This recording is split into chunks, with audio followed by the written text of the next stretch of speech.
Lá mais ou menos daquele alto daquela coxilha, onde tem aquela terra vermelha, lá nasceu Leonel Brizola.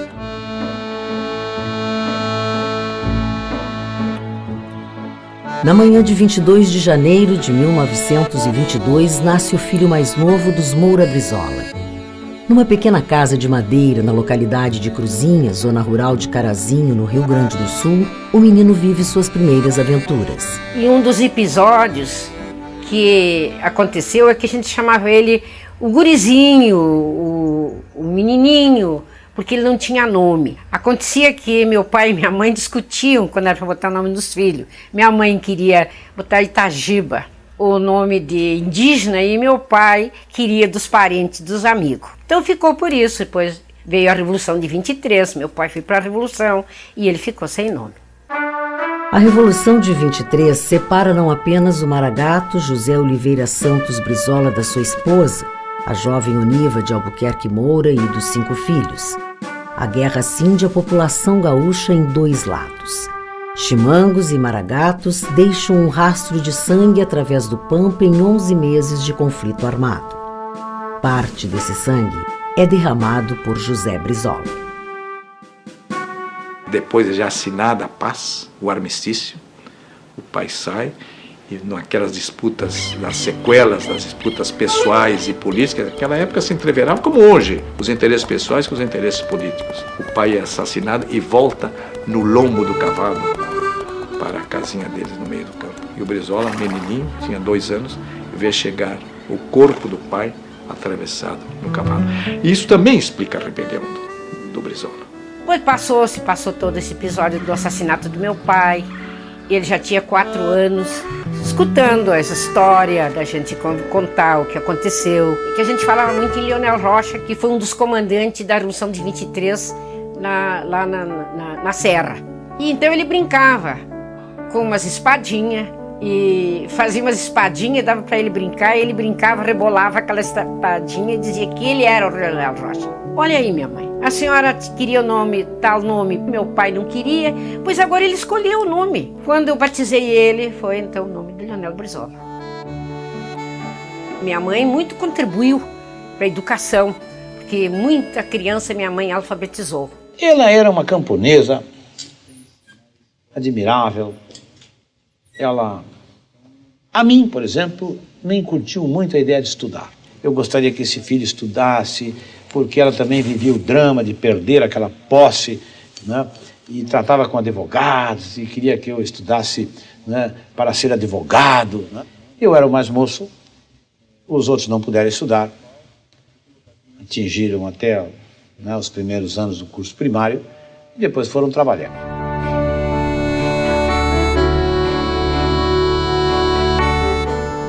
Em 1930, Getúlio Vargas avança sua cavalaria e toma o poder no Rio de Janeiro. Então Getúlio, na crista de uma revolução, comandando um inconformismo, principalmente do campo, chega ao poder político e começa a modernização do país, a estrutura industrial, a partir do café em São Paulo. Mas houve de parte também de Getúlio uma preocupação com a classe trabalhadora. Enquanto isso, no interior do Rio Grande do Sul, o menino Leonel avança nos estudos incentivado pela mãe. Ela foi me empurrando, né, aqui e ali, tentando. Eu fui vivendo as minhas experiências e com aquela ideia de estudar. E fui. Chegamos a um ponto em que eu havia já terminado o primário, né, tinha convivido 1 ano com um casal, né, que ele era pastor metodista, fundaram um colégio ali na nossa cidadezinha, que era Carazinho, que se desenvolvia naquela época, e eu ali fiz tudo naquela casa, mas nunca fui uma pessoa tratada distante, né? Eu lavava prato, ela enxugava, se ela enxugava, eu lavava, quando tinha que lavar o chão, ela lavava comigo. É uma mulher também bastante culta, preparada, formada em música, era excelente, Dona Elvira. Foram me dando dignidade, eu aproveitei muito naquele tempo. Por exemplo, eu nunca tinha escovado os dentes. E um dia ele estava fazendo a barba assim e disse: Leonel, você viu essa pasta? Eu vi, lia para nós aí o que diz essa pasta nova. E eu lia, não sei o que tem, pasta não sei o que, dizia ali, ponha 1 centímetro na escova. E diz 1 centímetro, como será 1 centímetro, Leonel? Traz a régua de lá, põe na minha escova 1 centímetro, mede aí. Eu botei ali, e vi como era 1 centímetro, vi a minha que estava assim, né? Bom, eu não me disse nada e eu aprendi a colocar 1 centímetro de pasta sobre a escova. Então ele tinha um temperamento que era do Rio Grande do Sul, um temperamento também revolucionário. Depois ele convive com a família protestante, aí absorve outros valores, e ser solidário com a pessoa humana, da justiça, da paz, e aquilo se incorpora nele, os 2 valores. Depois, já estavam desanimados, eles foram embora dali, eu até ia para o seminário. Eles foram embora, foram transferidos, demorou um pouco, e eu já estava lá trabalhando também, já como menor, mas em Madeira. Estávamos ali, e um dia pernoitou lá em casa, pernoitaram lá 2 mascates, judeus, porque havia uma colonização judaica lá na região. Eles eram amigos da minha mãe, né, o Jaime e o Antônio. Eles contaram de um colégio que havia em Porto Alegre, do governo, que bastava a indicação do prefeito, deixaram uma história. No outro dia, ela disse, meu filho, vamos fazer uma carta para essa escola, para ver se vem uma resposta. Bom, lá eu fui a cavalo na estação, levei a carta, dali uns meses veio uma resposta, veio um livrinho, ali orientava, tinha que pedir para o prefeito uma carta, uma indicação, era uma espécie de um patronato. Bom, fomos lá, damos, pedimos, tal, o prefeito deu. Autoriza a Fazenda Municipal a conceder não sei quantos mil réis ao menino pobre fulano de tal, né, para comprar uma passagem de 2ª classe para Porto Alegre, onde ingressará no Instituto Pinheiro Machado. Em 1936, aos 14 anos de idade, Brizola chega a Porto Alegre. Sozinho, encara a capital gaúcha, pequena metrópole ao sul do Brasil, que já alcançava uma população de 300 mil habitantes. Muitos deles na mesma situação, jovens vindos do interior do estado para estudar na cidade grande. Ao passo em que outros eram sustentados pelos pais com os recursos provenientes das estâncias, o jovem Leonel estava entre os que precisavam trabalhar para garantir o seu sustento. Comecei numa engraxateria, sabia engraxar sapato. Fiquei meio dia só.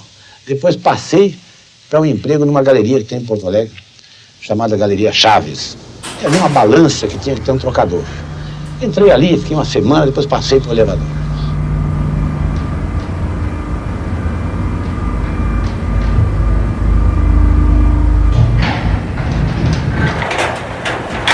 Então eu fiquei aquele ano me defendendo ali sozinho e me preparei para o exame de admissão para aquele curso que eu queria entrar. E fiz e entrei. O Brasil encontra-se sob a era Vargas. Durante os primeiros anos do Estado Novo, Brizola progride nos estudos e ensaia os primeiros passos na política. Cursa o científico no Júlio de Castilhos e participa da fundação do Grêmio Estudantil do Colégio. O Brasil, que vinha desde 10 de novembro de 1937 num regime ditatorial do Estado Novo, nesse período estava sem partidos políticos. A política era feita através dos diretórios acadêmicos. Na Casa de Estudante, que era ali na Rua Riachuelo, nós fazíamos muitas reuniões. E, de repente, eu comecei a ouvir comentários de que estava participando de algumas reuniões lá, um jovem muito interessado em política, etc., e dava muito palpite, etc. Era o Leonel de Moura Brizola.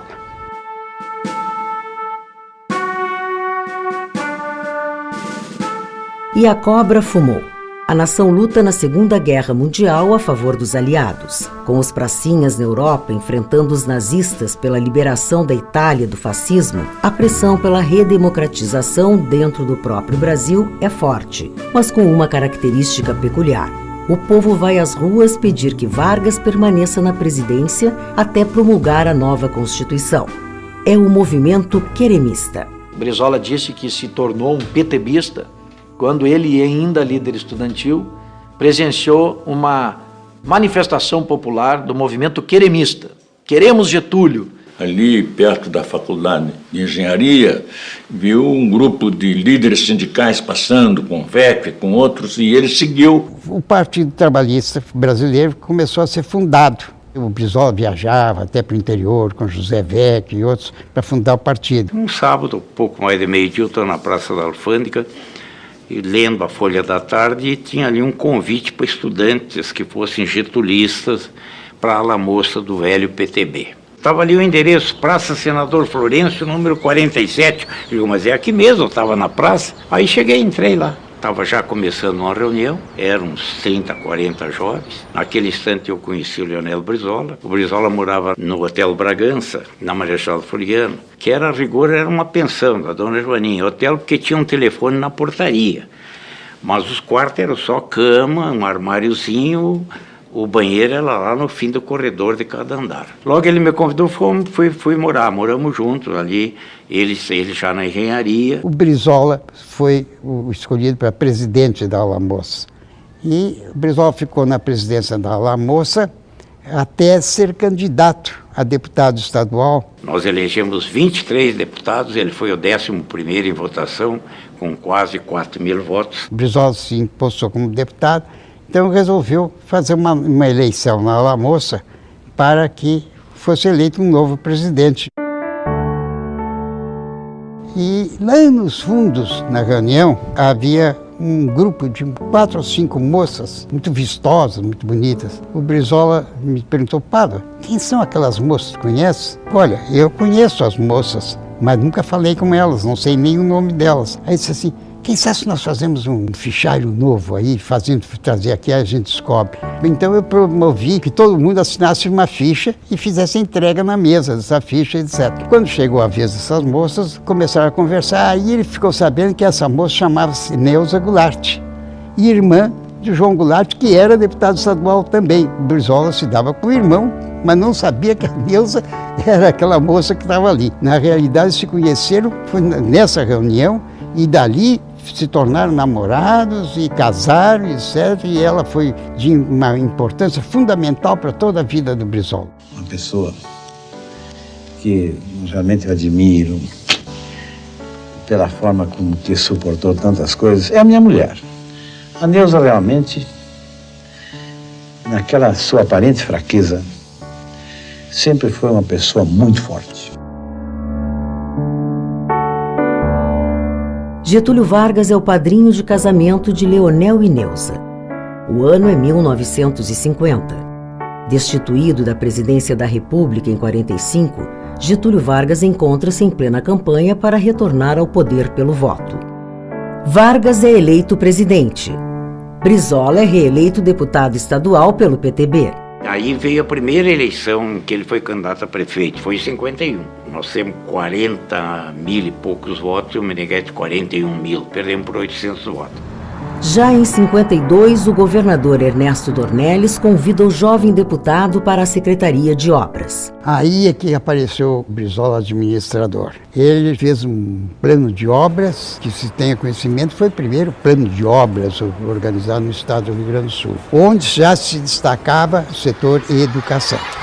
Politicamente, Brizola permanece fiel aos princípios do trabalhismo definido por Vargas. O trabalhismo foi uma doutrina surgida na luta que tiveram os trabalhadores, sempre inspirados pela extraordinária inteligência do Getúlio Vargas. Se ele não tivesse feito esse enorme avanço no campo das suas ideias, em proteção dos trabalhadores brasileiros, certamente ele não teria sido levado ao suicídio.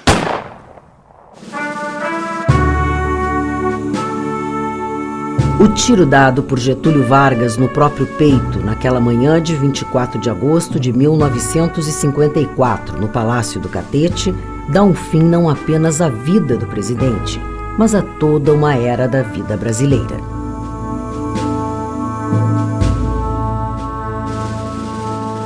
Vargas deixava como herdeiros políticos 2 estrelas ascendentes do PTB no cenário nacional, Jango Goulart e Leonel Brizola. Jango é eleito um ano depois como vice do presidente da República, Juscelino Kubitschek. Em 56, Brizola elege-se prefeito de Porto Alegre. Foi a afirmação do Brizola como um desbravador de obras públicas. Como prefeito, ele revolucionou a cidade, né? Fez esse aterro da Beira-Rio, criou o Cinturão Verde, uma política de caráter produtivo na zona rural da cidade, para o abastecimento da cidade, impulsionou o transporte, criou escolas municipais. Foi uma administração como Porto Alegre não via desde o tempo do Loureiro da Silva.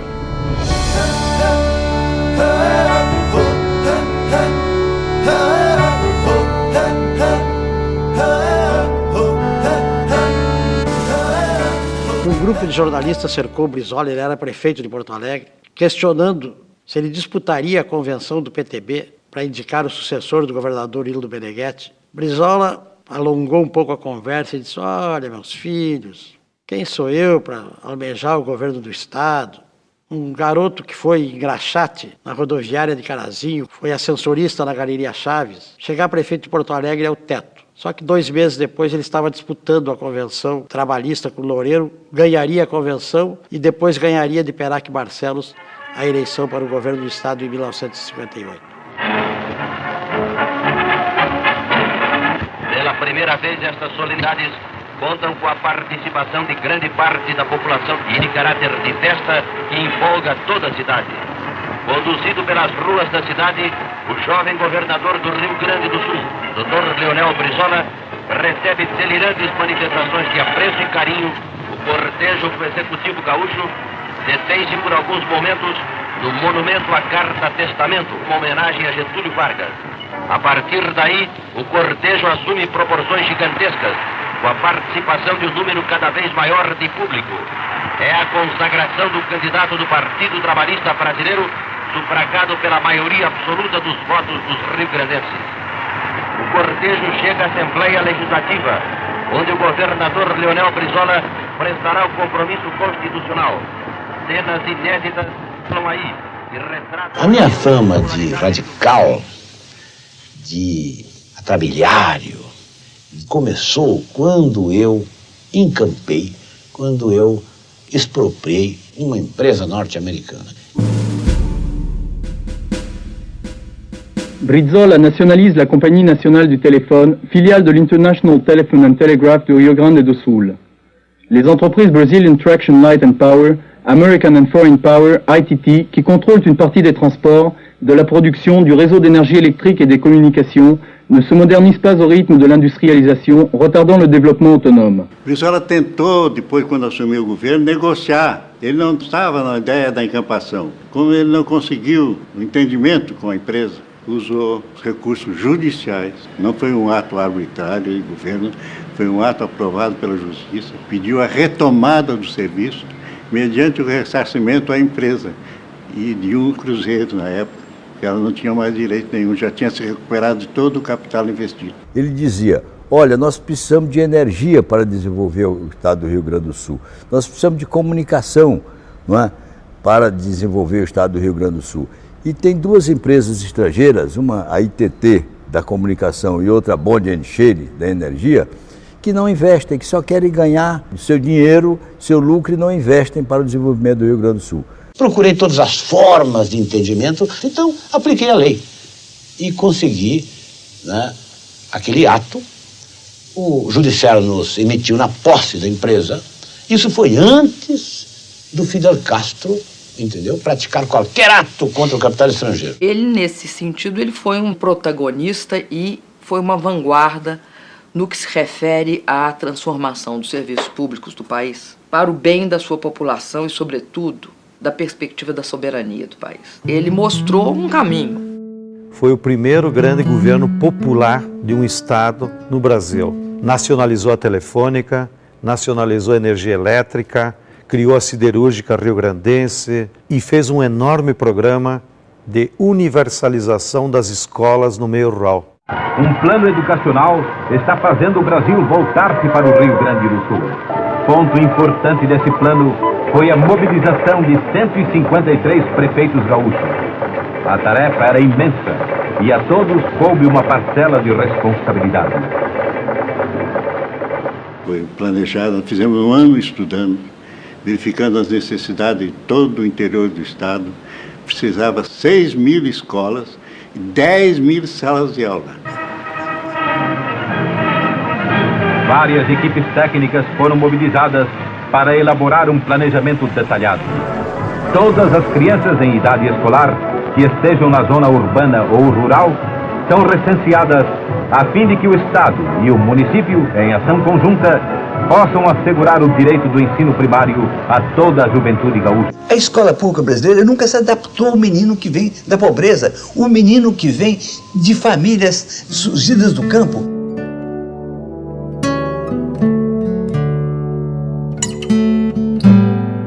Então, a maneira de fazer com que as crianças estudassem, já que não tinha estrada nem tinha condução, era levar a escola à criança. Em lugar da criança ir à escola, ele levou a escola para a criança. E foi por causa dessas brisoletas, que eram escolas rurais tudo igual, que eu pude estudar, inclusive, perto da minha casa, sem ter que caminhar 5, 10 quilômetros, como a maioria dos filhos de camponeses faziam antes do Brizola fazer esse programa. Para tanta escola nova, foi necessário um sistema novo. Dentro das próprias comunidades, foi feito o recrutamento de auxiliares de ensino. E cursos especiais prepararam as novas professoras. A coordenadora, professora estadual experiente, orienta a auxiliar do ensino. Porque ele dizia, só pela educação nós transformamos. Só pela educação nós resgatamos a cidadania. Só pela educação nós vamos conseguir dar igualdade de oportunidade para todos. Eu, às vezes, tomo um avião desse aí, encontro um executivo assim de uma linha, aí está vendendo sapato, vendendo peça por aí pelo mundo, e às vezes vem um e me diz, olha, se não fosse aquela escolinha lá, eu estava lá, analfabeto, né? E hoje eu ando viajando por aí. O engenheiro Leonel Brizola cumprimenta educadores, técnicos e colaboradores do plano educacional. Eu acho que o Brizola foi um precursor também nessa visão libertadora, né, que vem de todos os grandes próceres da América Latina, desde o José Martí, que compreendiam que o povo somente será verdadeiramente liberto se tiver acesso à educação, se tiver escola, se tiver conhecimento.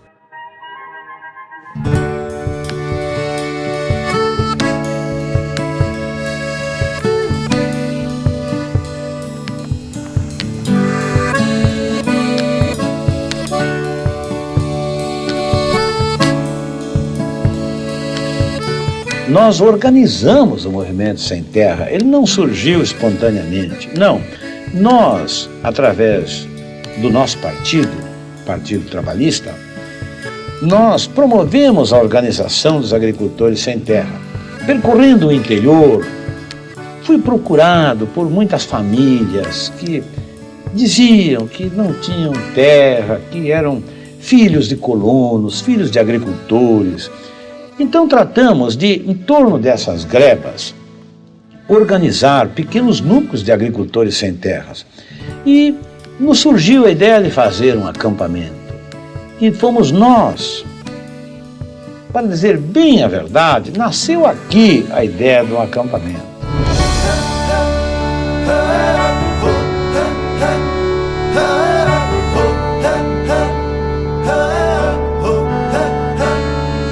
Então, através do PTB, eles organizaram o primeiro movimento de luta pela reforma agrária, que foi o MASTER, Movimento dos Agricultores Sem Terra, e que começaram, então, a organizar os agricultores e ocupar terras. Vocês acampam, levem para lá quantas famílias de sem terra puderem, levem algumas coisas para comer, organizem uma cozinha, um fogão, né, um bom chimarrão, vocês gostam de tomar mate, e aí comuniquem ao governo. Façam publicidade desse ato, mostrem a miséria de vocês. Eu vou levar os jornalistas lá, depois, para ver a situação, para que divulguem, para que mostrem isto que ninguém vê, que é a população sobrante do campo, que está se aglomerando nas cidades, formando favelas, construindo barracos porque não tem para onde ir. E nesse primeiro acampamento acabaram juntando-se quase 7.000 pessoas. E eu fui lá, levei comigo, com meu convidado, até o comandante do Terceiro Exército. E levei o presidente do tribunal, levei o bispo. E lá num palanque, eu comecei a perguntar a eles quantos filhos tinham. Tinha alguns agricultores com 12 filhos, outros com 15. Quem é que serviu aqui ao exército? Muitos, dezenas, centenas levantaram as mãos. E quem é que esteve na guerra? Quem foi soldado da FEB? Levantavam os braços e diziam: nos prometeram tudo, governador, e nós aqui estamos em busca de um pedacinho de terra. Levantaram logo uma cruz lá e puseram: acampamento João 23, somos cristãos, queremos terra. E nós acabamos desapropriando aquela área, naturalmente tratamos de indenizar.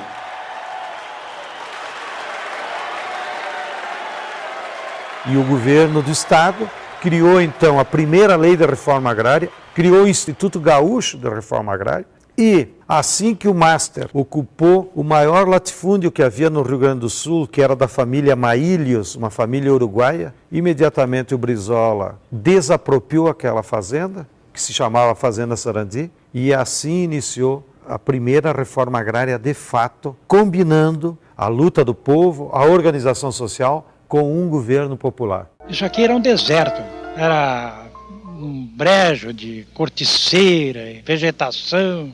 O governador do estado construiu a cooperativa e também construiu o grupo escolar.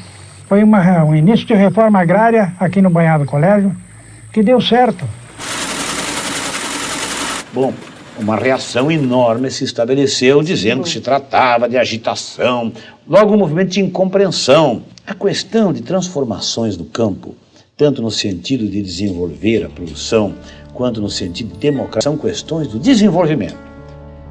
Quem ideologiza o problema das transformações no campo diz: é agitação, é pressão política, é comunismo. Isso aí são as classes privilegiadas. Nós defendemos o direito de propriedade. Achamos que um país como o nosso concebe a ocupação da terra através da propriedade, porque nós achamos que é uma coisa tão boa que queremos para todos. Foi um governo realmente muito operoso, trabalhador, abriu a estrada da produção, conseguiu trazer para cá a refinaria Alberto Pasqualini, enfim, um elenco de grandes obras, até a travessia do Guaíba, obra federal, mas impulsionada pelo governo do estado. Foi um período realmente de transformação. O Rio Grande andou bastante naquele período de 58 a 62.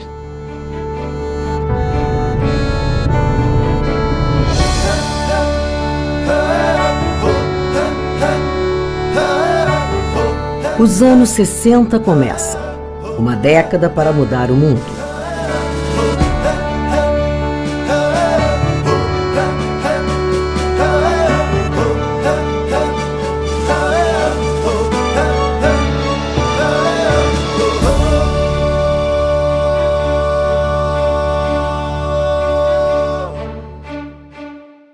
Juscelino e Jango recebem Fidel Castro no palácio. A Revolução Cubana, a corrida espacial e a Guerra Fria ocupam os espaços na mídia e esquentam o debate político ao redor do planeta. No Brasil, Jânio Quadros é eleito presidente e assume em janeiro de 61. Jango Goulart é reeleito como vice.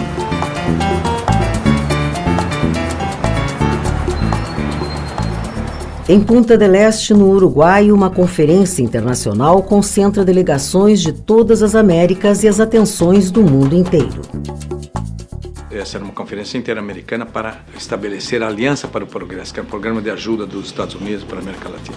E é a famosa frase do Che: esse é um programa para construir latrinas. O Che Guevara acusou a delegação americana de querer financiar latrinas, que o importante era financiar fábricas, escolas. Só a delegação brasileira, parte da delegação brasileira e um ou outro da delegação argentina que aplaudem o discurso do Che. Entre eles, o Brizola, que era o conselheiro especial da delegação. A delegação brasileira foi chefiada pelo ministro Clemente Mariani. Era um udenista, era um homem de direita, reacionário. E talvez por isso mesmo o presidente Jânio Quadros, que ele gostava assim do contraditório, do contrapeso, tenha feito questão de fazer com que o governador gaúcho participasse por ser um homem de esquerda. Tanto é que o Brizola acabou se retirando da conferência. Chegou na conferência, o Brizola não estava o Che Guevara. E aí o Brizola me chama, me diz, onde é que está o comandante? Eu disse, não sei, mas então, assim, tu tens que me consegue o comandante, que eu quero falar com o comandante. Eu disse, pô, mas não é assim. Eu disse, não, eu fiz uma carta renunciando a ser membro da delegação e eu vou deixar essa carta no hotel da delegação brasileira e só quero me despedir de uma pessoa, o comandante Ernesto Che Guevara. Eu vou para Porto Alegre, estou perdendo tempo nisso aqui. Eu fui encontrar o Che Guevara no hotel dos cubanos com uma crise de asma. Aí disse para ele, olha, o governador do Rio Grande do Sul, sim, eu sei quem é. E vamos à conferência. E entram numa sala com o Che Guevara, uma sala toda de vidro. E ficaram lá conversando. Eu só vi aquilo. O Brizola gesticulava muito. Primeiro o Brizola gesticula, falando. O Che Guevara não dá uma palavra, e depois, em determinado momento, o Che Guevara faz assim com a cabeça, meneia a cabeça e começa a falar. Aí começa o diálogo, começa a falar, os dois deve ter demorado uns 20, 30 minutos o encontro. Pô. Aí o Che Guevara sai e já vai para a conferência. E aí o Brizola me diz uma frase que eu nunca me esqueci. E eu vou embora, Flávio, porque isso aqui não é uma reunião do povo da América Latina, uma reunião das oligarquias da América Latina. Frase do Che Guevara. A Conferência Interamericana terminou, se não me engano, dia 19 de agosto, e o Che Guevara está chegando em Brasília, se encontra com o Jânio Quadros, é condecorado pelo Jânio Quadros, e aquilo serve de aparente pretexto para a renúncia do Jânio.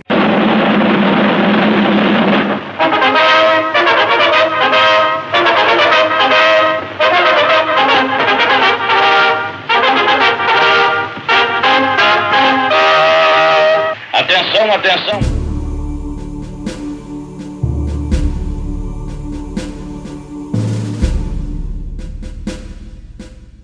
O presidente Jânio Quadros surpreendeu a todos com a sua renúncia. Ele vinha sendo um presidente eficaz. Eu muitas vezes resolvia assuntos com ele em Brasília e chegava no meu estado de volta e lá já estava a solução. Agora, eu creio que ele foi sofrendo um processo que o perturbou e tomou aquela decisão precipitada que surpreendeu a todo mundo.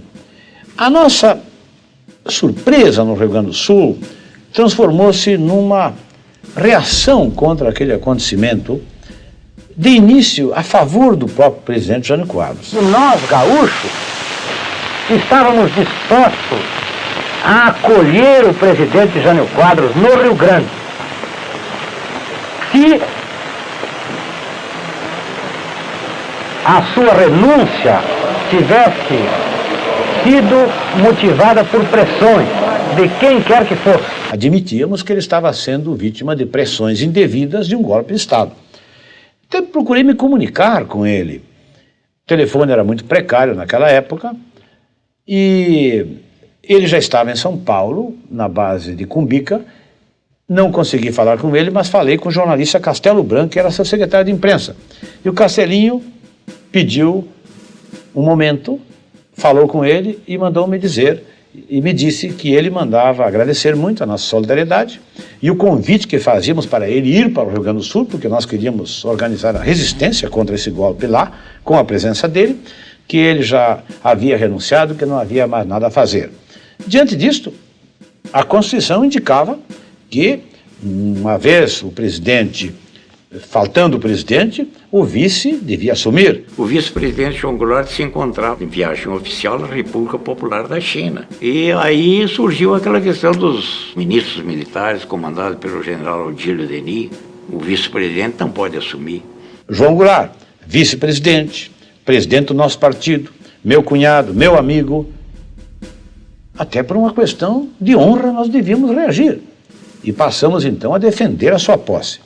Claro que foi uma verdadeira caça à raposa, de início. Nós procurando tomar medidas, muita desconfiança com o comando do Terceiro Exército, mas eu fui, como governador, tomando todas as medidas para salvaguardar a ordem pública e, ao mesmo tempo, criar um clima de defesa da legalidade constitucional e, por conseguinte, a posse do vice-presidente eleito.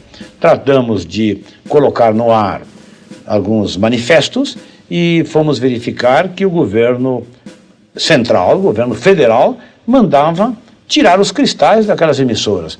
Até que resolvemos requisitar a última, que havia se recusado até para uma questão de defesa própria a transmitir aqueles comunicados, requisitamos para o palácio e mandamos guardar as torres. E dispostos a resistir.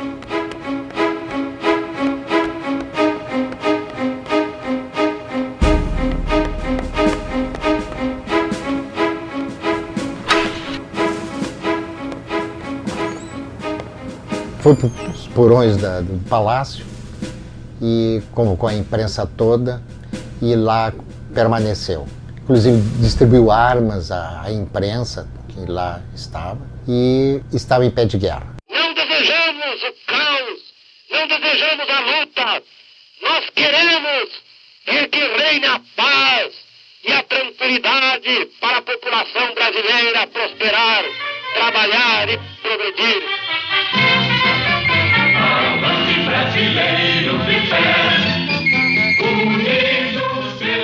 E passamos a atingir o país inteiro, que começou todo, né, ao ponto que todo mundo andava de rádiozinho de pilha no ouvido. A partir daí, foi a ordem do governo central para destituir o governo do Rio Grande do Sul, para bombardear o palácio, para, enfim, ocupar tudo lá, bombardear, inclusive com ordem dada à base aérea local. O Brizola resolveu manter a família, ficar ali. A brigada se armou, o exército ficou sabendo, e colocamos metralhadoras Madsen lá no topo da catedral e no palácio, lá em cima, preparadas para bater aviões. Era praticamente um plantão, esperando o que acontecia. O Brizola, nos seus pronunciamentos diários, seus movimentos diários, a base aérea que iria atacar, quer dizer, nós estávamos no porão aguardando dar um estouro, aguardando a revolução real.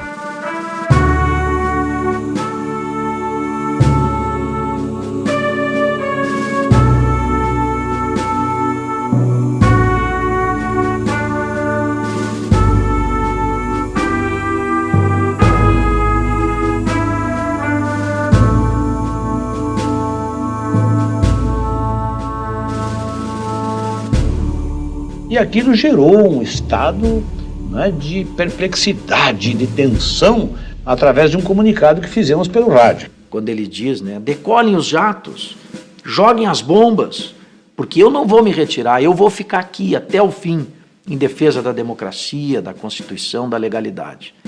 Nós levantamos barricadas pelos portões, pelas portas e pelas janelas.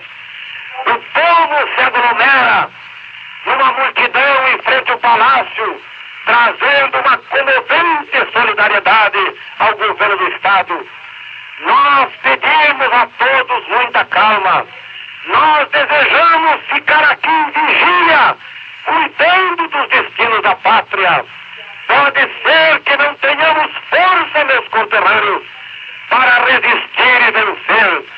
Mas, mesmo sem vencer, eu quero vos dizer que nós resistiremos até a última gota das nossas energias. E se tivermos que ser esmagados, o seremos com a nossa honra e a nossa dignidade.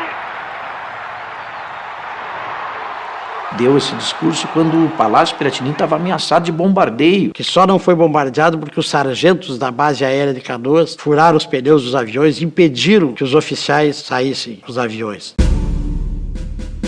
Carros, tanques, tinham saído da serraria e tinham se deslocado para o centro de Porto Alegre. A gente não sabia o que ia acontecer. Os tanques iam atacar o palácio ou não.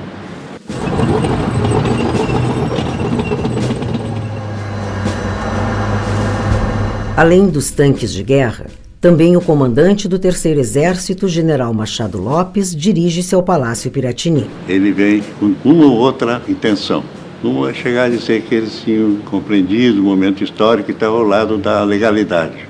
Vai ser uma festa.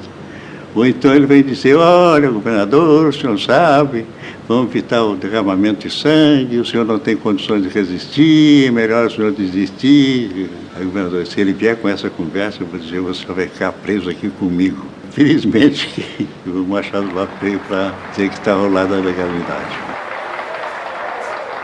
O Terceiro Exército resolveu assumir uma posição em favor da legalidade constitucional. Criamos um clima que finalmente levou a que a intenção de impedir a posse do presidente retrocedesse, mas impuseram, numa madrugada, o parlamentarismo.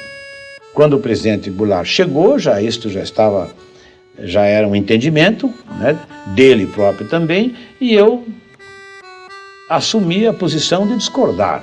Digo, olha, na frente do comandante do Terceiro Exército, digo, olha, eu lhe passo, neste momento, né, todas as minhas funções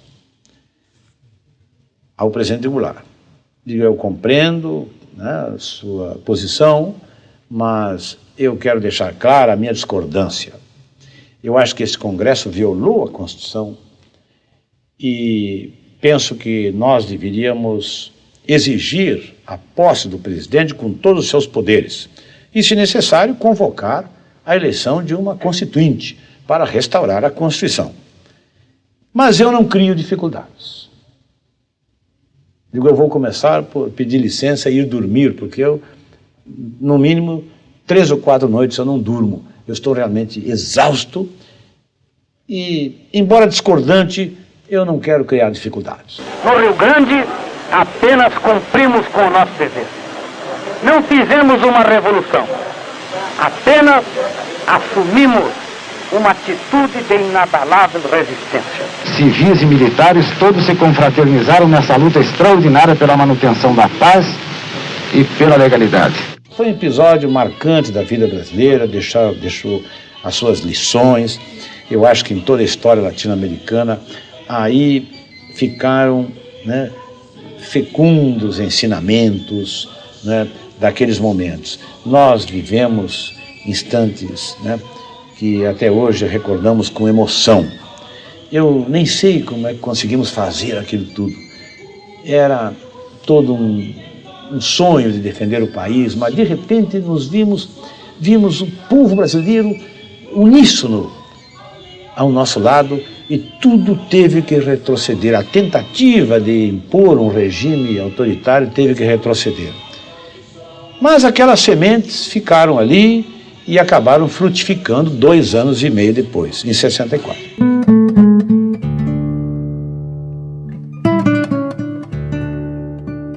Em 61, com a legalidade, o presidente João Goulart aceitou aquela forma de assumir com o parlamentarismo. Em poucas horas, o Congresso mudou o regime político do país. O presidente João Goulart toma posse no dia 7 de setembro de 1961. O dia 8 indica Tancredo Neves primeiro-ministro. Mas a pressão econômica, a crise econômica se agravava muito. E o presidente assume sem poderes. E isso aí foi correndo até a opinião pública. Les Ligues Paysannes, l'Union Nationale des Étudiants, le Front Parlementaire Nationaliste et le Parti Communiste exigent que Django prenne la présidence. Le ministre social-démocrate Tancredo Neves démissionne et Django présente le travailliste Santiago Dantas. Le Congrès s'y oppose. Le commandement général des travailleurs décrète la grève générale. Brizola é eleito em 62 deputado federal pela Guanabara. No Congresso, lidera a Frente Parlamentar Nacionalista a fim de restaurar o regime presidencial. O confronto é decidido num plebiscito em 6 de janeiro de 63. 9 milhões de votos, num total de 11 milhões e meio de eleitores, devolvem plenos poderes ao presidente da República. Django rétablit les relations diplomatiques avec l'Union soviétique, défend les droits révolutionnaires de Cuba et combat dans l'organisation des États américains les forces favorables à une intervention militaire dans les pays voisins. Kennedy exige que Django indemnise les entreprises nationalisées, qu'il rompe le commerce avec les pays socialistes et qu'il annule le veto mis sur les activités des entreprises américaines exportatrices de minerais. Brizola, então, pressiona o governo a acelerar as reformas de base. A reforma agrária, a reforma bancária, a reforma urbana, a reforma financeira, a reforma universitária, tudo isso eram bandeiras que foram empunhadas pelo Jango, com enorme vigor. E, evidentemente, o Brizola aparecia sempre como a síntese de toda essa extraordinária e magnífica luta que a América Latina conheceu. Eu era chefe do Estado-Maior do Comando Militar da Amazônia. E lá nós começamos a nos preocupar com o quadro brasileiro daquele momento. Né? O Jango já tinha conseguido derrubar o parlamentarismo, que nunca existiu na verdade, de fato, e já se sabia exatamente que o Brizola e o Jango não tinham identidade. Havia uma corrente do Partido Trabalhista, liderado por Brizola, e outros, que queriam que o Jango avançasse nas reformas. O Jango era um homem de negociação, do entendimento. Ele queria que o PSD se convencesse da necessidade de fazer as reformas. Eu suponho que o Brizola achava o Jango muito fraco, um pouco ofensivo, e começou a falar dele, pessoalmente, em fechar o Congresso. E falava que precisava da reforma de base e, para isso, precisava fechar o Congresso. E isso serviu muito de pretexto para as forças conservadoras, né, darem o golpe. O espantalho não era o Jango, era o Brizola. Toda essa ebulição converge para o comício realizado em 13 de março de 64, no Rio de Janeiro, na Central do Brasil.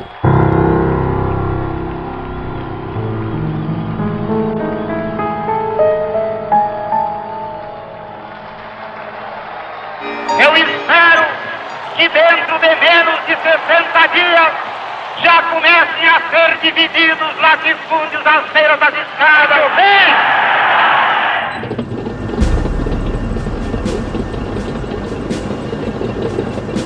Ao final daquele março de 64, os quartéis amanhecem em guerra contra seu próprio país.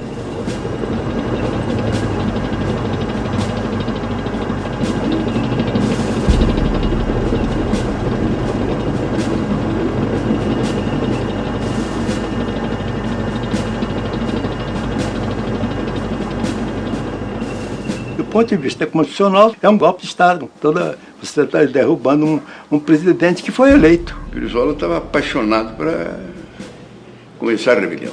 Pedi que o Jango nomeasse comandante do Terceiro Exército, ministro da Guerra, e ele, ministro da Fazenda. Mas como os dados que o comandante do Terceiro Exército davam já eram ruins, que a maioria do Terceiro Exército do interior já estava rebelada contra o Jango decidiu ir para Montevidéu. E o Brizola ficou magoadíssimo com isso. O Brizola, 1 mês e meio depois do golpe, ele ainda ficou no Brasil. Nos primeiros dias, ele mudou várias vezes de lugar. Quando verificamos que não havia mais condições, digo, bom, tratei de ver, né, que a família fosse antes, não é verdade? A Neuza embarcou com as crianças, houve uma negociação, né? Eu estava ali junto do palácio. Eu me colocava dentro da área de segurança do palácio. Porque nossos vínculos com a Brigada Gaúcha eram muito profundos. E eles próprios me deram aquela cobertura.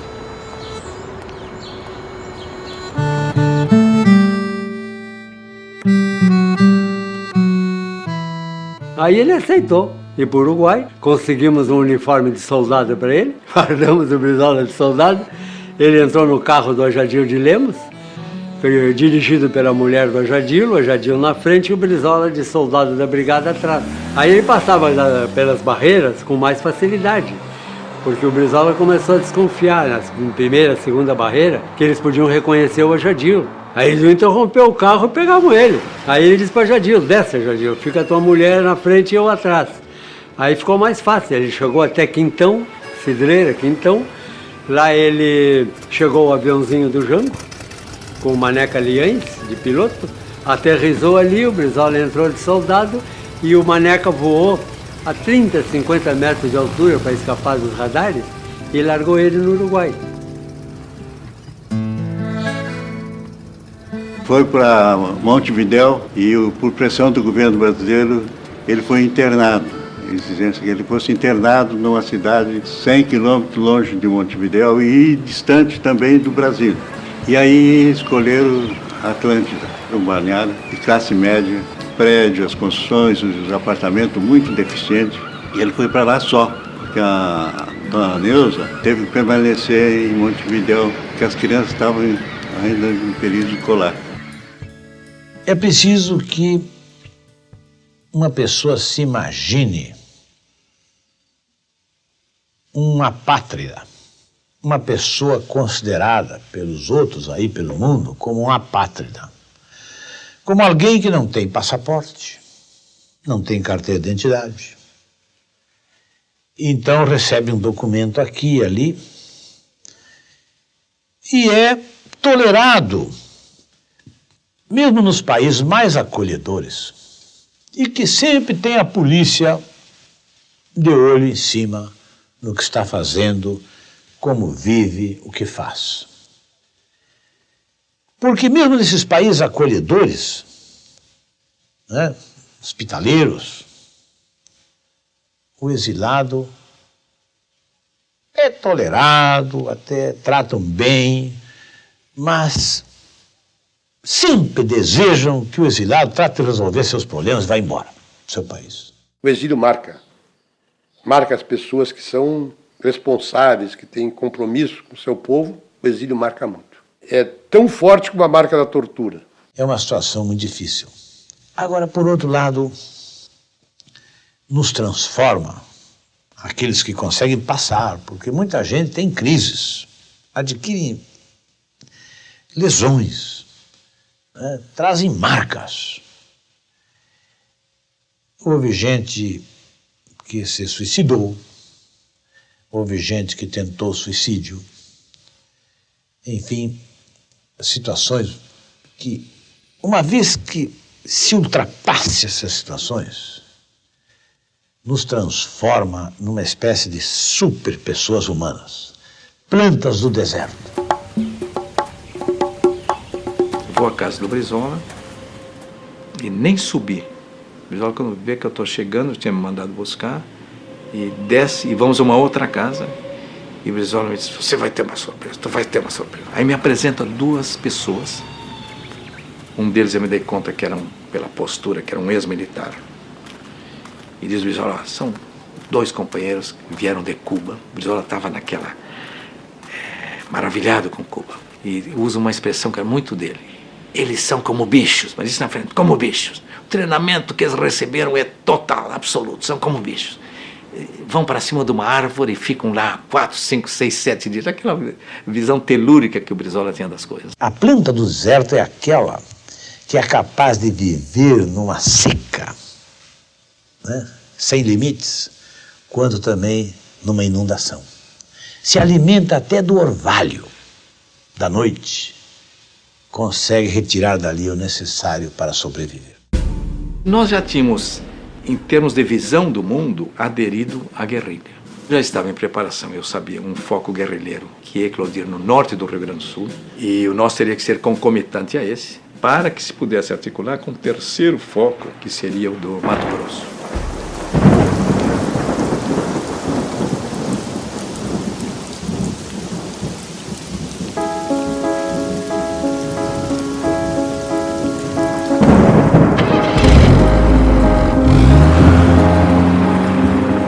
Mas aí ocorre um problema no Rio Grande do Sul. Cai preso o sargento Manuel Raimundo Soares, que era o articulador do foco guerrilheiro.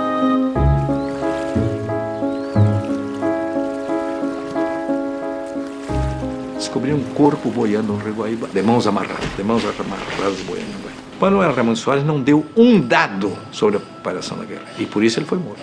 Aí então, os demais integrantes do foco do Rio Grande do Sul não sabiam até que ponto tinha caído, como para usar o jargão, alguma coisa da implantação do foco. Então decidiram mudar o destino do foco. E aí é que houve o grande fiasco. Eles foram para aquela região do norte do estado do Rio, divisa com Minas Gerais, já estado de Minas Gerais. Uma serra tenebrosamente fria. Foi a guerrilha de Caparaó. Era lá na Serra de Caparaó, próximo entre o Rio de Janeiro e Minas Gerais. Mas logo depois caiu também, foi questão de poucos meses. os acontecimentos não evoluem de maneira favorável. A morte de Che Guevara na Bolívia é um golpe nos revolucionários do mundo inteiro, principalmente latino-americanos. Os generais e as oligarquias mantêm o país sob controle absoluto. Depois que o Brizola desistiu dessa tensão revolucionária, adquiriu um tambo de leite. E ele disse, eu escolhi isso aí, a atividade mais absorvente para ocupar todo o meu tempo. E a dona Neuza confidenciou que foram os anos de maior felicidade do casal, quando eles viveram na fazenda Taquarembó, no Uruguai.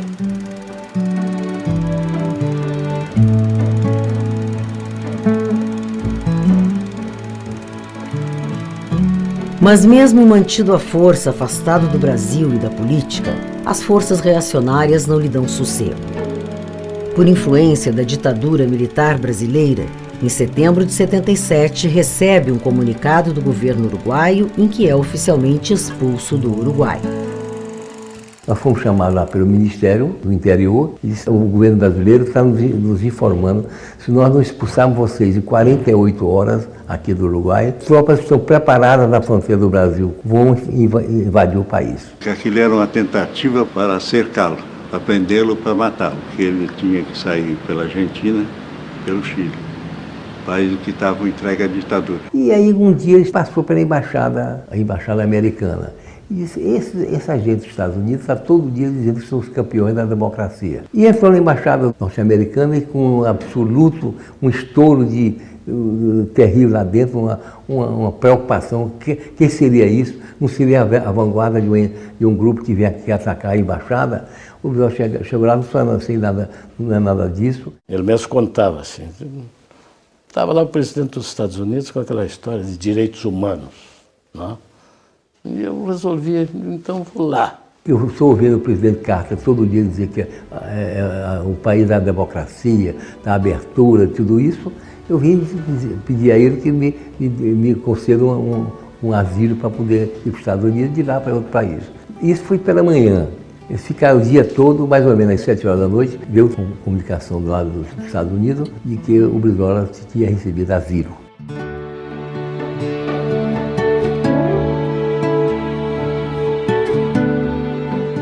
Um belo dia, eu era primeiro-ministro já, em Portugal, e estava na minha casa de noite, a dormir, toca ao telefone, mas já estou a telefonar porque há uma emergência, uma situação. O Brizola foi expulso do Uruguai, porque houve lá um incidente, refugiou-se na embaixada americana, mas eles só lhe dão, por algum tempo, a possibilidade de ele estar, ele precisa ter um passaporte. Eu disse, bem, é evidente que nós lhe damos o passaporte, isso é indiscutível, você diga lá que lhe damos o passaporte. Bem, e fui para a cama, até outra vez não pensei bem naquilo.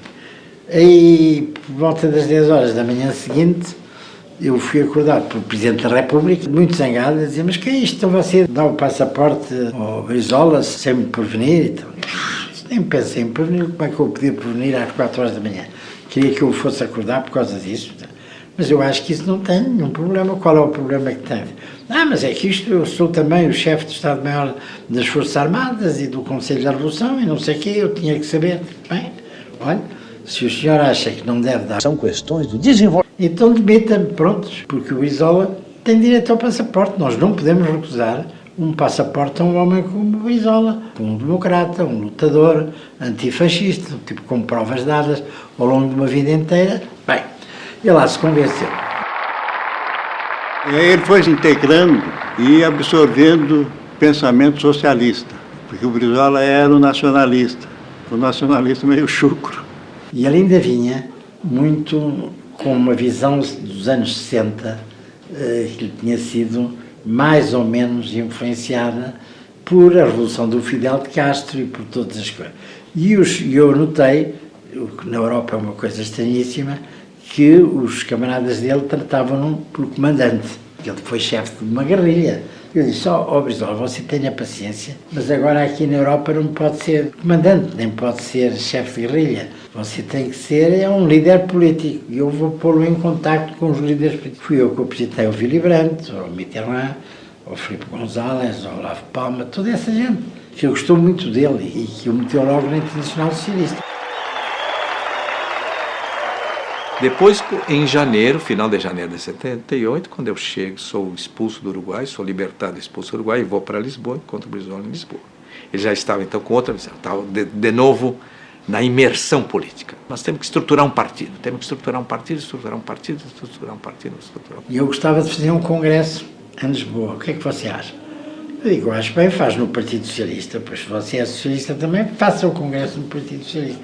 O congresso foram centenas de brasileiros que estavam residados na toda a Europa, estavam residados na Ásia, na África, para todo o canto. Então, em Lisboa, foi formidável o encontro de muitas experiências de brasileiros que estavam 10, 12, 15 anos no exílio, em regiões diferentes do mundo, e que traziam a sua contribuição. E o depoimento de brasileiros, como eu e outros que estavam no Brasil, e levávamos as informações da realidade do nosso país. E daí renasceria o PTB, o partido que Brizola ajudou a fundar. Estivemos lá discutindo o programa do partido. Era um momento em que o regime militar estava se abrindo, já se pronunciava uma anistia próxima. Eu sou o mesmo. Sou o mesmo que sempre fui. Verdadeiramente o que há, isto sim, é um contexto diferente do nosso país. Eu acho que realmente o Brasil de hoje é muito diferente. Vivemos um clima de reconstrução democrática. E se algo diferente eu tenho em relação ao que fui, eu diria amadurecimento, porque todos nós amadurecemos. Melhor conhecimento das coisas, dos homens, da vida. E estes cabelos brancos que tenho aqui na cabeça. Eu fui com o Tancredo Neves a Nova York, fiquei uma semana lá, parei com ele no Hotel Roosevelt, quando nós discutimos a vinda dele e a volta para o Brasil. De Nova York a Assunção. De Assunção a Foz do Iguaçu. Pousamos lá. No dia seguinte íamos direto a São Borja.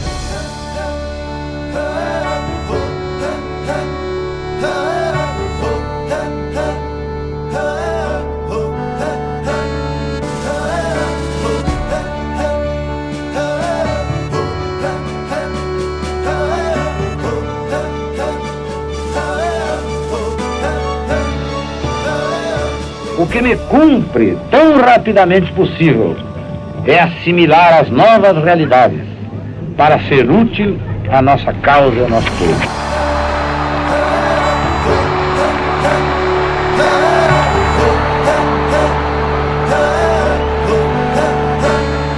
E há naquele momento mais do que expectativa, eu acredito, assim, uma grande esperança que o Brasil de fato ali, a partir dali, trilhasse um novo caminho.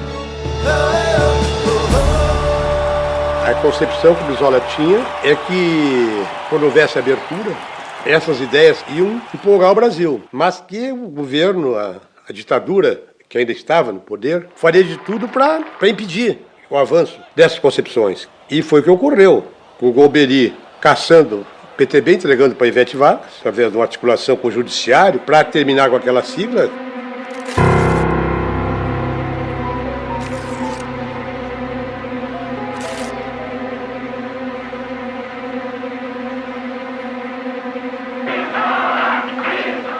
Como nós estamos reunidos aqui, eu tenho a certeza que nós vamos ressurgir mais fortes ainda.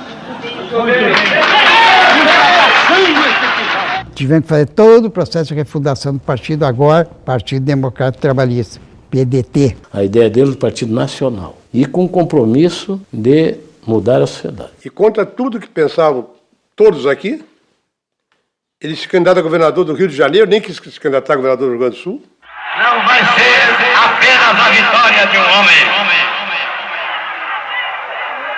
Não vai ser apenas a vitória de um partido. Vai ser a vitória e a afirmação do povo do Rio de Janeiro. Ele viajava pelo interior do estado, um caminhãozinho do candidato a deputado estadual, sem recursos, a população escondida, olhando pela janela, olhando por uma fresta na porta, debaixo de uma árvore, todo temeroso, achava que aquela abertura era para descobrir mais gente, para haver uma reação. E o Brizola falava, que vos fala, Leonel Brizola, candidato ao governo do estado do Rio de Janeiro. E a população escondida, mas ouvindo. Até que um momento, principalmente por causa da memória, os pais passando para os filhos quem era Brizola, foi um momento que houve uma explosão. Mas o Globo escondia, não apresentava os resultados da pesquisa. No primeiro dia de apuração, eu soube que estava armado um esquema para roubar a apuração, roubar o Brizola naquilo ali, e eu denunciei. 2 candidatos a vereador da cidade do Rio de Janeiro chegaram para mim e disseram que tinha gente preenchendo as cédulas em branco para outro candidato, o candidato do PDS. E que depois botavam na contagem esses votos por cima do monte e botavam embaixo os do Brizola e os meus, e aí contavam como se fosse para esse, do PDS. O nome do jogo era eleger aquele candidato. Então tinha uma parte do esquema, que era esse na apuração propriamente dito, e tinha outro que era lá nos computadores, da Proconsult. Eu dei uma entrevista até à TV Globo, reconhecendo a vitória do Brizola. Aí me ligou o Wilson Mirza, em nome do Brizola, dizendo que gostaria de ter um telegrama meu, reconhecendo a vitória do Brizola, que de posse desse telegrama, o Brizola convocaria uma entrevista com a imprensa internacional. Se esta soma tivesse sido feita à mão,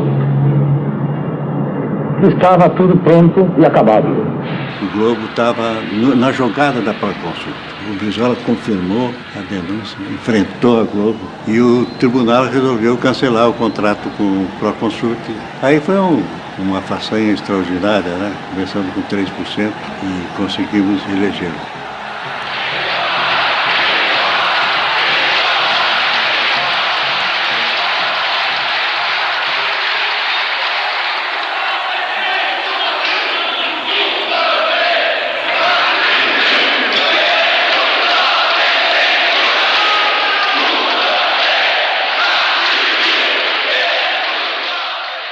Eu acompanhei o trabalho do Darcy com o Brizola, cada um mais entusiasmado que o outro, de mãos dadas, tocando para frente o projeto, com muita reação, muita gente contra. O CIEPS foi um sucesso, né?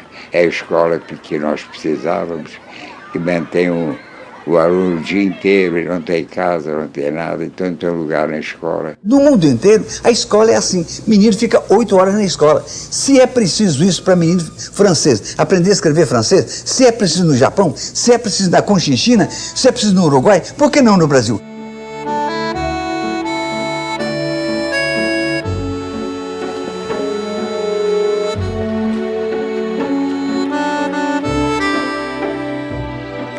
Terá que ser uma escola assim, integrada, onde as crianças venham e aqui permaneçam todo dia, mas também aqui tenham as refeições necessárias, a alimentação que necessitam, assistência médica, dentária, enfim, todo um ambiente de lazer. Precisamos de escola de tempo integral como no mundo inteiro. CIEP não é invenção minha nem do Brizola. É a escola honesta do mundo inteiro, a única em que o popular pode realmente progredir. Por isso é que é preciso multiplicar os milhares CIEPs para salvar toda a criançada do Brasil. Brizola construiu 500 CIEPs no Rio de Janeiro. Mesmo com dificuldades financeiras e sem apoio federal, investia em obras públicas. A mais espetacular vem com o projeto de Oscar Niemeyer, o Sambódromo. A construção da passarela do samba confrontava antigos interesses na montagem do Carnaval Carioca, que se repetia a cada ano com estrutura temporária e gastos renovados. De modo que durante esse tempo todo da construção, nós nos encontrávamos. Os problemas eram grandes, o tempo curto, a campanha contra o Sambódromo era terrível. E o Brizola vencia tudo com uma coragem, uma determinação que eu admirava muito. Ele, quando implementou o Sambódromo no Rio de Janeiro, que tinha aquele negócio de monta, desmonta, ninguém acreditava.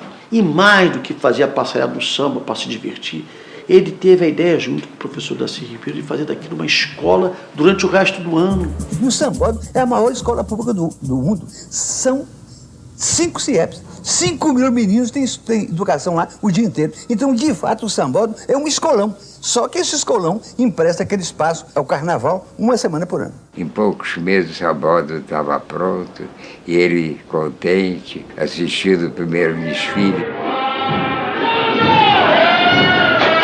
Aí foi outra briga com a TV Globo que fez uma campanha contra a Passarela. Vai cair, não transmitiu o carnaval. O Brizola danado gostava de uma peleira, bom gaúcho, mandou autorização para a rede Manchete do Bloco transmitir o carnaval. O Bloco, com a transmissão, ganhou da Globo. Aí a Globo, no ano seguinte, quis voltar a transmitir. Governador, é uma vitória. É realmente um momento muito emocionante. Encerramento dessa epopeia do desfile da escola de samba. Estão terminando os desfiles. Felizmente, tudo muito bem. Um brilhantismo que eu creio que está além de toda a expectativa. E vamos nos guardar agora para o sábado, que vai ser o melhor... Em 1984, a luta por eleições diretas para a presidência da República toma conta do Brasil. Onde não haja privilégios para uma minoria! A campanha direta, eu acho que teve dois momentos, antes e depois do comício da Candelária, de 1 milhão de pessoas. O Rio é o Brasil. Nós queremos democracia através das eleições diretas para dizer basta à exploração do capitalismo internacional sobre esse país. Mas no seu canto de cisne, a ditadura impede a festa popular naquele momento. No colégio eleitoral, Tancredo Neves é eleito presidente, mas não chega a assumir. Às vésperas da posse, é vitimado por um caso agudo de diverticulite e morre antes da posse. O vice José Sarney assume como primeiro presidente civil após 2 décadas de ditadura militar. Finalmente, em 1989, chega um momento tão esperado. Eleições presidenciais livres depois de quase 30 anos.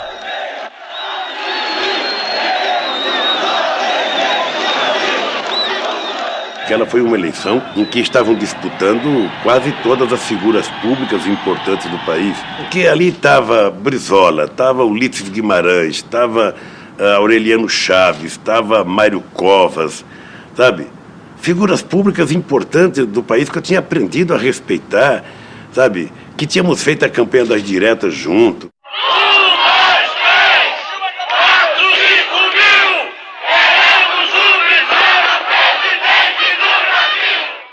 Pessoas que não me conhecem têm tantas coisas na cabeça em relação a mim que realmente o preconceito se levanta como um muro em muitas circunstâncias. E o meu desafio é derrubar esse muro. Eu quero ver se nessa campanha as pessoas acabam me conhecendo.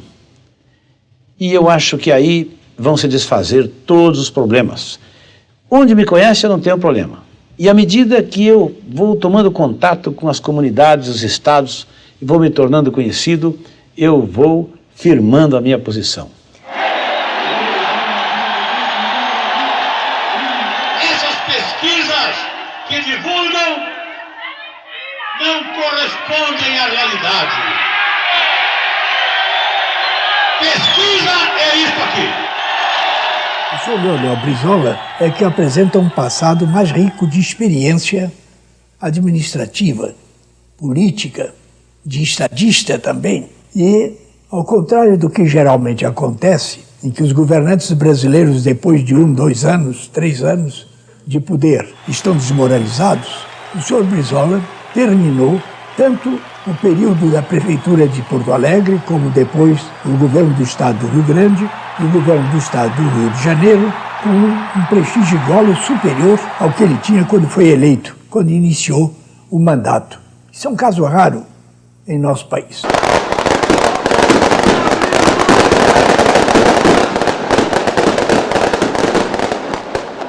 Na linha de frente, Brizola polemiza com os novos nomes da direita e encerra sua participação nos debates com grande emoção. Quem irá votar neles será essa mesma direita que sustentou a ditadura contra a vontade do povo. Tudo aí, malufista! Malufista! Filhotes da ditadura! Todos engordaram na ditadura! Intervalo, por favor. Vamos juntos dar uma resposta a tudo isso. Olha, se você quiser, se essa for a tua consciência, não vota no Leonel Brizola. Aí há gente digna, competindo, leal e honestamente, mas não vota nesses candidatos. Eles estão aí para te enganar, é para tudo continuar como vai. Este país está sendo colonizado, o nosso país está em perigo, a pátria brasileira está em perigo. Estão entregando o nosso país. Você não vê que estão entregando o nosso país? É para continuar na mão de gente irresponsável. Esses dois, Collor e Silvio Santos, são dois instrumentos da liquidação dos sonhos deste país. Um povo que pode ter um destino próprio. Vamos junto dizer um não. Escolhe entre nós aqui aquele que você considera capaz de pronunciar esse não que tu tens abafado no teu peito. Um não rotundo contra tudo que fizeram neste país nestes 25 anos.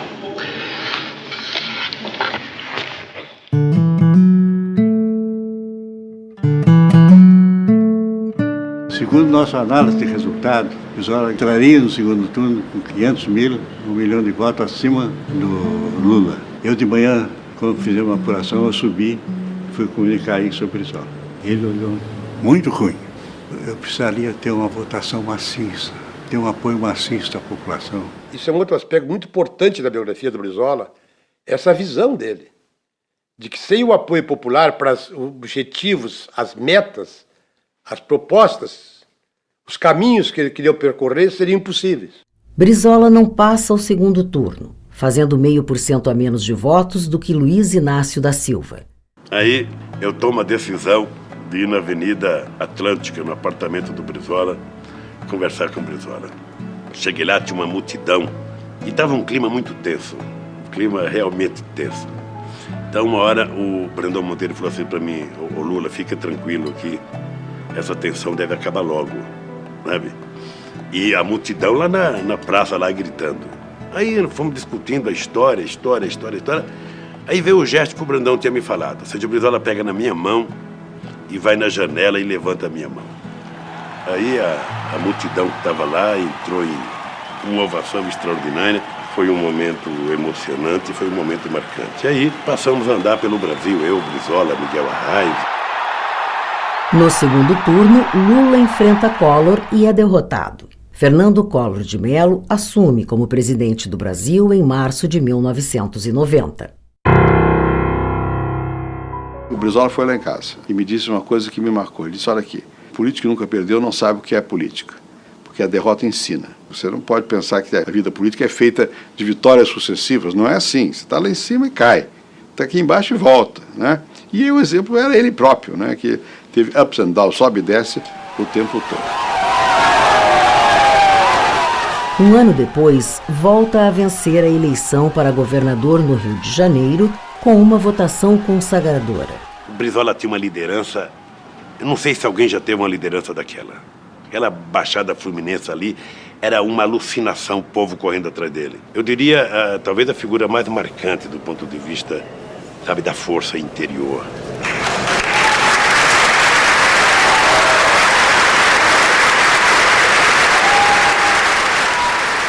Na conferência ECO 92, recebe as principais lideranças internacionais e reencontra um antigo companheiro. Me gostou aquela questão de ideologia e ecologia. Tem agora de governar a ecologia, será que tem um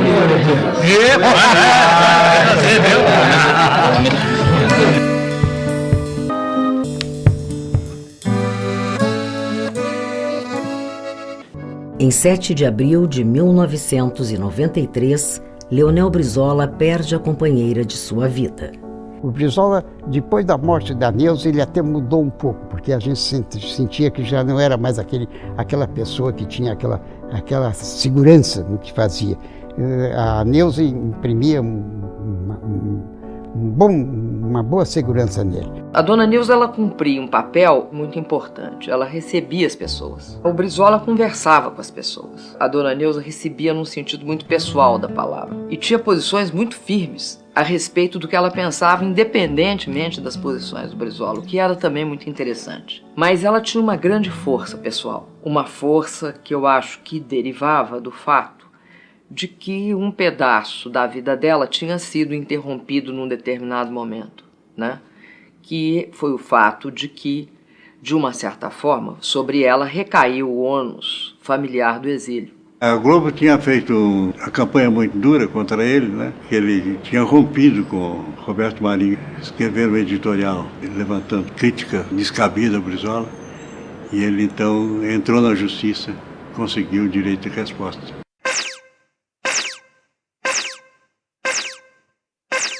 Em cumprimento à sentença do juiz de direito da 18ª Vara Criminal da cidade do Rio de Janeiro, em ação de direito de resposta movida contra a TV Globo, passamos a transmitir a nota de resposta do senhor Leonel de Moura Brizola. Todos sabem que eu, Leonel Brizola, só posso ocupar espaço na Globo quando amparado pela Justiça. Aqui cita o meu nome para ser intrigado, desmerecido e achincalhado perante o povo brasileiro. Quinta-feira, nesse mesmo Jornal Nacional, a pretexto de citar a editorial de O Globo, fui acusado na minha honra, e pior, apontado como alguém de mente senil. Ora, tenho 70 anos, 16 a menos que meu difamador Roberto Marinho, que tem 86 anos. Se é esse o conceito que tem sobre os homens de cabelos brancos, que os use para si. Não reconheço a Globo autoridade em matéria de liberdade de imprensa, e basta para isso olhar a sua longa e cordial convivência com os regimes autoritários e com a ditadura de 20 anos que dominou o nosso país. Todos sabem que critico há muito tempo a TV Globo, seu poder imperial e suas manipulações. Mas a ira da Globo que se manifestou na quinta-feira não tem nenhuma relação com posições éticas ou de princípio. É apenas o temor de perder o negócio bilionário que para ela representa a transmissão do carnaval. Dinheiro acima de tudo. Em 83, quando construía a passarela, a Globo sabotou, boicotou, não quis transmitir e tentou inviabilizar de todas as formas o ponto alto do carnaval carioca. Também aí não tem autoridade moral para questionar-me. E mais, reagi contra a Globo em defesa do Estado do Rio de Janeiro, que por 2 vezes, contra a vontade da Globo, elegeu-me como seu representante maior. E isto é que não perdoarão nunca. Até mesmo a pesquisa mostrada na quinta-feira revela como tudo na Globo é tendencioso e manipulado. Ninguém questiona o direito da Globo mostrar os problemas da cidade. Seria antes um dever para qualquer órgão de imprensa. Dever que a Globo jamais cumpriu quando se encontravam no Palácio Guanabara governantes de sua predileção. Quando ela diz que denuncia os maus administradores, deveria dizer sim que ataca e tenta desmoralizar os homens públicos que não se vergam diante do seu poder. Se eu tivesse as pretensões eleitoreiras de que tentam me acusar, não estaria aqui lutando contra um gigante como a Rede Globo. Faço porque não cheguei aos 70 anos de idade para ser um acomodado. Quando me insulta por nossas relações de cooperação administrativa com o governo federal, a Globo remorde-se de inveja e rancor e só vê nisso bajulação e servilismo. É compreensível. Quem sempre viveu de concessões e favores do poder público não é capaz de ver nos outros senão os vícios que carrega em si mesmo. Que o povo brasileiro faça seu julgamento e, na sua consciência lúcida e honrada, separe os que são dignos e coerentes daqueles que sempre foram servis, gananciosos e interesseiros. Assina Leonel Brizola. O Brizola valorizava mais a busca da glória do que propriamente a busca do poder. Tinha um grande espírito de sacrifício, se expunha muito aos riscos, às derrotas, como sofreu, por exemplo, em 2 eleições para a presidência da República, mas isso era o que tornava também o Brizola diferente, grande nesse sentido, ou seja, um líder. Em 7 de abril. Vamos em frente, companheiras e companheiros. Isso aqui é uma festa de militantes. Obrigado a vocês! Aí veio as eleições de 98. Nós fizemos aliança com o PDT, fui conversar com o Brizola, ele disse, eu quero ser candidato a vice. E aí saiu o candidato, eu e o Brizola juntos. Acho que por 2% nós não tivemos segundo turno. O Brizola não fugia à luta, né? Ele achava que ele devia estar dando recado à população. Então essas últimas participações dele era mais para dar um recado. Ele sabia que ele não tinha condições de vencer. Em junho de 2004, Leonel de Moura Brizola, como tantas vezes já fizera na vida, viaja à sua fazenda no Uruguai. É a última vez que visita aqueles campos. O horizonte abre-se diante de seus olhos carregado de nuvens cinzentas. O inverno é implacável. O frio e a umidade também sabem ser inimigos cruéis. Brizola retorna ao Rio de Janeiro com uma forte gripe e vive acamado seus últimos dias. Uma semana depois de retornar ao Brasil, encontra-se por fim com a morte.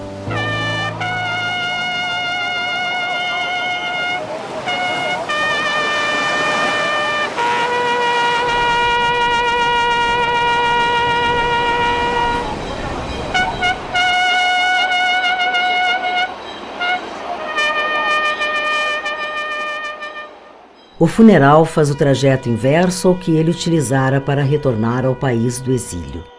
Parte do Rio a Porto Alegre e de lá a São Borja.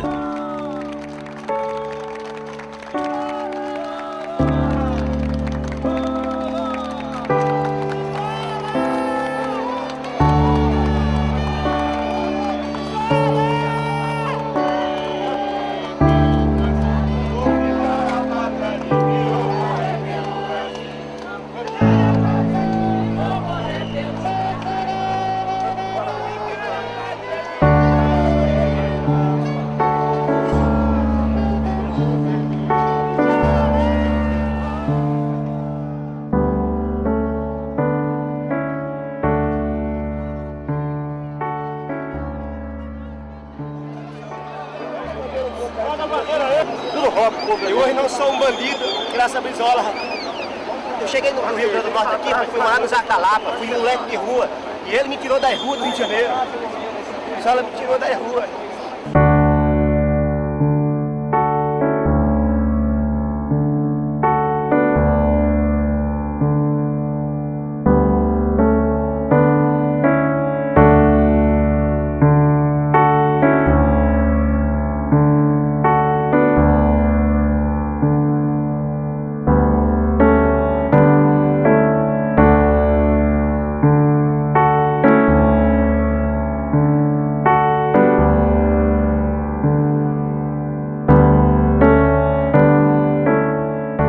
Patriota.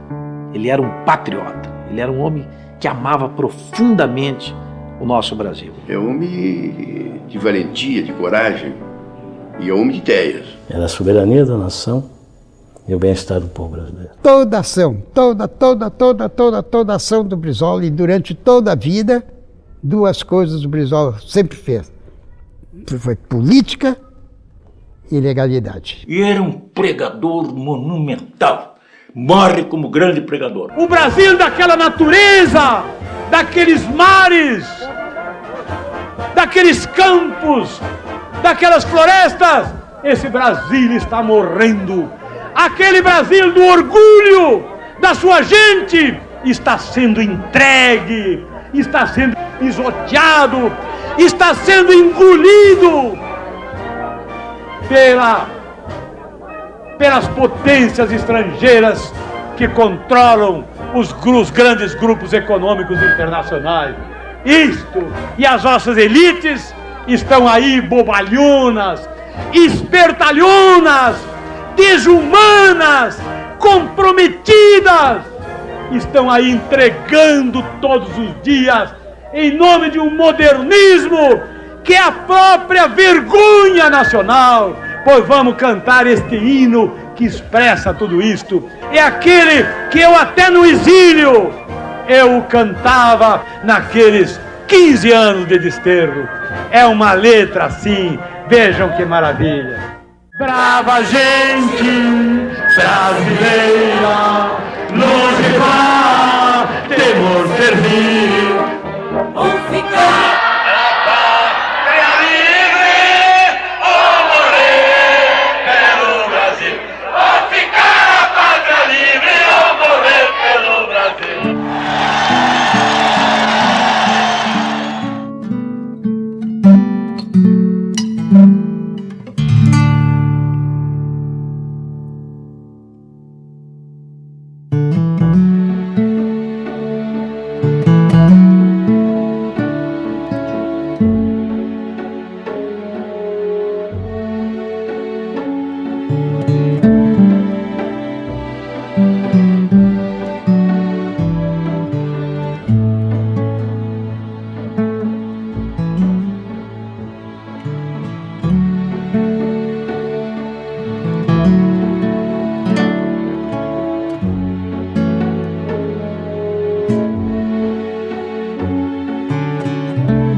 A planta do deserto é aquela que é capaz de viver numa seca, né, sem limites, quanto também numa inundação. Se alimenta até do orvalho da noite, consegue retirar dali o necessário para sobreviver.